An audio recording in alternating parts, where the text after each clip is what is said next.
नमस्कार, सी न्यूज भारत में आप सभी का स्वागत है। इस वक्त मैं आपके साथ ऋचा सिंह। वक्त हो चुका है खबरें अब तक का। खबरें अब तक में आज बात होगी अखिलेश यादव के वायरल होते एक वीडियो की। अहमदाबाद प्लेन क्रैश के बाद अमेरिका की साजिश की और अंतरिक्ष की सैर कर वापस आए शुभांशु के नए आयामों की। इन मुद्दों पर होगी विस्तार से बात, लेकिन उससे पहले हेडलाइंस पर डाल लेते हैं नजर। राजस्थान में भारी बारिश, 2 दिन में 18 की मौत। बिहार में बाढ़ के हालात, मुंगेर गयाजी में पुल बहा, वाराणसी में 84 घाट डूबे। बंगालियों से भेदभाव पर ममता का पैदल मार्च, कहा बीजेपी बंगाली बोलने वालों को परेशान कर रही है। पटना में रनवे टच करके दोबारा उड़ा विमान, 4 चक्कर लगाने के बाद दोबारा लैंडिंग हुई। राहुल बोले जम्मू कश्मीर को राज्य का दर्जा मिले, पीएम मोदी को लेटर लिखा। सीकर में 9 साल की बच्ची को आया कार्डियक अरेस्ट, मौत। हिमाचल में बाढ़ में बहा परिवार, 11 महीने की बच्ची बची। पीएम धन धान्य कृषि योजना को केंद्रीय कैबिनेट की मंजूरी, हर साल खर्च होंगे 24,000 करोड़ रुपए। कैबिनेट बैठक में शुभांशु के लिए प्रस्ताव पारित, कहा विकसित भारत के संकल्प को मिलेगी ऊर्जा। इजरायली हमलों में 41 फिलिस्तीनियों की मौत, राहत वितरण केंद्र के पास भगदड़ में 20 अन्य की भी गई जान। मामूली बढ़त के बाद हरे निशान पर बंद हुआ बाजार, सेंसेक्स 63 अंक चढ़ा, निफ्टी 25,200 के पार। हेडलाइंस के बाद आपका स्वागत है। एक तरफ कथा का मंच, दूसरी तरफ राजनीति का मंच, बीच में उठा एक शब्द शूद्र और छिड़ गई वैचारिक जंग। जी हां, सोशल मीडिया पर इन दिनों एक वीडियो आग की तरह फैल रहा है। दरअसल वीडियो में कोई मामूली बहस नहीं हो रही है, बल्कि समाजवादी पार्टी के मुखिया अखिलेश यादव और कथावाचक अनिरुद्धाचार्य के बीच शब्द युद्ध छिड़ा है। मुद्दा है शूद्र शब्द का इस्तेमाल। खेल ये है कि वीडियो है 2023 का। अब अखिलेश यादव का मूड तब बहुत गर्म था, वो शूद्र शब्द को लेकर लगातार सवाल उठा रहे थे और तभी किस्मत ने ऐसी पटकथा लिखी कि रास्ते में उनकी भिड़ंत हो गई पूकी बाबा उर्फ अनिरुद्धाचार्य से, जो अपने प्रवचनों और धार्मिक ज्ञान के लिए मशहूर हैं। बात बात में अनिरुद्धाचार्य ने वर्ण व्यवस्था की दुहाई दे दी, ब्राह्मण, क्षत्रिय, वैश्य और फिर शूद्र। बस फिर क्या था, अखिलेश यादव ने बीच में ही मुद्दा लपक लिया और बोले आइंदा किसी को शूद्र मत कहना। उनका लहजा ऐसा था जैसे किसी राजा ने सभा में तलवार चला दी हो। अखिलेश यादव ने अनिरुद्धाचार्य जी के ज्ञान पर सवाल उठा दिया, ऐसा सवाल किया कि वो जवाब ना दे सके। इसके बाद सपा समर्थकों में जश्न का माहौल बन गया। अब ये वीडियो आने के बाद सपा के समर्थक कह रहे हैं कि देखो, अखिलेश ने बाबा की बोलती बंद कर दी। ये होता है असली नेता जो धर्म के नाम पर भेदभाव को ललकारे। लेकिन एक बात तय है कि ये भिड़ंत मामूली नहीं थी, ये धर्म और राजनीति के चौराहे पर हुई वैचारिक टक्कर थी और इस टक्कर ने फिर से जगा दिया वो सवाल जो आज भी जाति हमारे विचारों पर हावी है। और क्या नेता इस मुद्दे का इस्तेमाल कर रहे हैं या सचमुच समाज बदलने निकले हैं? पीडीए यानी पिछड़े, दलित, अल्पसंख्यक अखिलेश यादव की राजनीति की धुरी बन चुका है और इस वीडियो से वो ये संदेश देने में सफल दिख रहे हैं कि अब किसी को नीचा दिखाने वाली भाषा बर्दाश्त नहीं की जाएगी। तो सवाल अब ये नहीं है कि शूद्र कौन है, सवाल ये है कि सोच कितनी ऊंची या नीची है। और यही सवाल अखिलेश यादव ने बाबा से पूछ डाला, बेहद फिल्मी लेकिन खालिस राजनीतिक अंदाज में, जो इस वक्त वायरल हो रहा है और अखिलेश यादव को फायदा भी पहुंचा सकता है। फिलहाल इसी के साथ हम रुक करेंगे हमारी अगली रिपोर्ट की ओर। 12 जून 2025 का वो भयानक दिन जब अहमदाबाद से लंदन जा रहा बोइंग 787 ड्रीम लाइनर विमान क्रैश हुआ और 270 मासूमों की जान ले गया। हादसे की शुरुआती जांच रिपोर्ट ने जो खुलासे किए वो तकनीकी गलती से कहीं ज्यादा गहरे और संदिग्ध थे। एयरक्राफ्ट एक्सीडेंट इन्वेस्टिगेशन ब्यूरो की रिपोर्ट में सामने आया है कि टेक ऑफ के तुरंत बाद विमान के फ्यूल कंट्रोल स्विच अचानक बंद हो गए। दोनों पायलटों के बीच इस बात पर विवाद हुआ कि किसने स्विच बंद किया, लेकिन जवाब न मिलने के कारण क्रैश हो गया। ऐसे में अब सवाल पूछा जा रहा है कि क्या ये दुर्घटना वास्तव में हमारे पायलटों की लापरवाही थी, जैसा ट्रंप सरकार और बोइंग कह रही है, या कहानी कुछ और ही है? इस फैक्ट से कोई इनकार नहीं कर सकता है कि पायलटों के पास कुल 11,400 घंटे उड़ान का अनुभव था, जिसमें मुख्य पायलट सुमित सभरवाल के 8,400 घंटे शामिल थे। ऐसे में माहिर पायलट अचानक तकनीकी समस्या को संभाल नहीं पाए, ये समझ से परे है। सोशल मीडिया और विमानन विशेषज्ञों में सवाल गरमा गया है कि क्या ट्रंप सरकार बोइंग को बचाने के लिए साजिश रच रही है, क्योंकि ऐसा नहीं है कि पहली बार है कि बोइंग के किसी विमान में खराबी आई हो।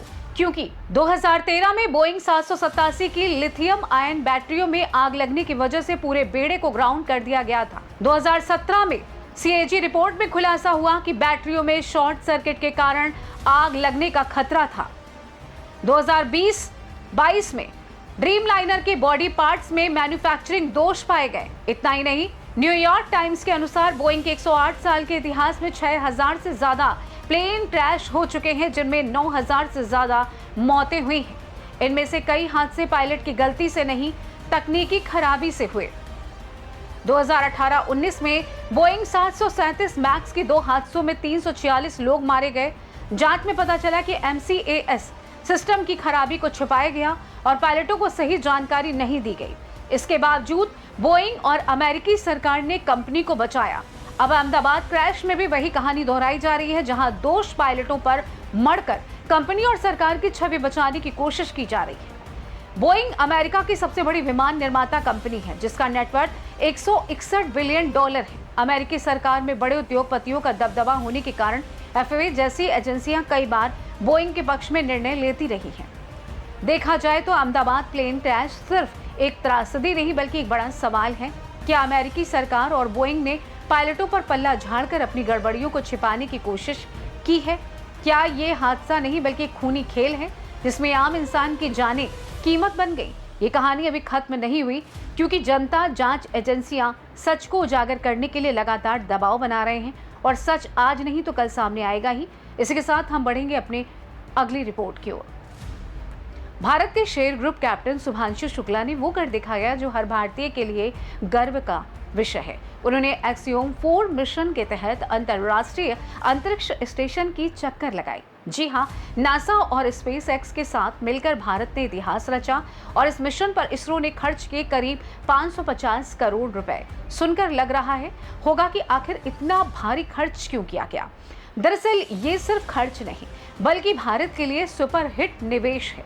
आइए जानते हैं वो 5 जबरदस्त फायदे जो इस खर्च ने भारत को दिलाए, और ये फायदे आपकी सोच से भी बड़े हैं। शुभांशु ने अंतरिक्ष की हालत झेली, शून्य गुरुत्वाकर्षण में रहना, काम करना, इसका अनुभव भारत के गगनयान मिशन के लिए सोने पे सुहागा है। यानी भारत अब अपने अंतरिक्ष यात्रियों को तैयार कर सकेगा, जानदार लाइफ सपोर्ट सिस्टम विकसित कर सकेगा और इसरो के सपनों को जमीन से आसमान तक पहुंचाएगा। अंतरिक्ष में शुभांशु ने ऐसे वैज्ञानिक प्रयोग किए जो दिखाते हैं कि भारत अब अंतरिक्ष खेती से लेकर जैव चिकित्सा तक में हाथ आजमा रहा है। अब तक दुनिया के सिर्फ कुछ चुनिंदा देशों को ही मिला था ये सम्मान, इंसान को अंतरिक्ष में भेजने का। शुभांशु की इस उपलब्धि ने भारत को बना दिया है ग्लोबल स्पेस कम्युनिटी का चमकता सितारा। ये मिशन भारतीय स्टार्टअप्स और विश्वविद्यालयों के लिए सपनों का सच है। भारत ने इस मिशन के लिए कुछ पेलोड खुद बनाए, जिससे देश का space tech ecosystem global stage पर चमका। अब भारत का निजी स्पेस सेक्टर होगा एक बड़ा खिलाड़ी, जो दुनिया के टॉप स्पेस टेक्नोलॉजी के साथ टक्कर ले सकेगा। जब कोई भारतीय अंतरिक्ष से संवाद करता है तो हर युवा का दिल झूम उठता है। शुभांशु ने अंतरिक्ष से युवाओं को विज्ञान, तकनीक और इंजीनियरिंग में करियर बनाने की प्रेरणा दी। शुभांशु शुक्ला का ये एक्सियोम 4 मिशन भारत की उड़ान को नया आयाम देता है। अब ये सवाल ये नहीं है कि क्या भारत अंतरिक्ष में जाएगा, बल्कि ये है कि कब और कैसे चांद, मंगल और उससे आगे तक भारत के कदम पहुंचेंगे। क्या भारत बनेगा अगला स्पेस सुपर पावर? ये कहानी अभी शुरू हुई है और आप इसका हिस्सा बनने जा रहे हैं। फिलहाल ये तो थी खबरें, अब तक की खास रिपोर्ट्स, लेकिन इसके अलावा एक बात जरूर करें, आज कल मां शब्द की परिभाषा बदल गई है। लखनऊ में एक दिल दहला देने वाली घटना ने इंसानियत को कटघरे में लाकर खड़ा कर दिया है, जहां एक मां ने अपनी ही 7 साल की मासूम बच्ची को सिर्फ अपनी अय्याशी के रास्ते से हटाने के लिए मौत के हवाले कर दिया। न सिर्फ उसे बेरहमी से मारा, बल्कि उसका शव ऐसे फेंक दिया जैसे कोई बेकार चीज हो। सोचिए, जब ममता की मूरत ही हैवान बन जाए तो इंसानियत कहाँ बचेगी? क्या अब रिश्तों के मायने इतने खोखले हो गए हैं कि माँ जैसी पवित्रता भी स्वार्थ के नीचे कुचली जा रही है? ये घटना सिर्फ एक हत्या नहीं, इंसानियत के नाम पर तमाचा है। सवाल सिर्फ एक माँ के गुनाह का नहीं, सवाल ये है कि हम किस समाज में जी रहे हैं जहाँ रिश्ते बिक रहे हैं, भावनाएं मर रही हैं और इंसान का दिल पत्थर से भी कठोर होता जा रहा है। क्या यही आधुनिकता है? क्या यही आज़ादी है? अगर माएँ ही अपने बच्चों की लिए शिकारी बन जाएं तो फिर उम्मीद किससे करें। लखनऊ की घटना सिर्फ एक खबर नहीं, इंसानियत के नाम पर एक ऐसी चीख है जो पूरे समाज को झकझोरनी चाहिए। फिलहाल के लिए खबरें अब तक में बस इतना ही। देश दुनिया की तमाम बड़ी खबरों को जानने के लिए जुड़े रहें सी न्यूज़ भारत के साथ। हर खबर आपके साथ, आपके हाथ।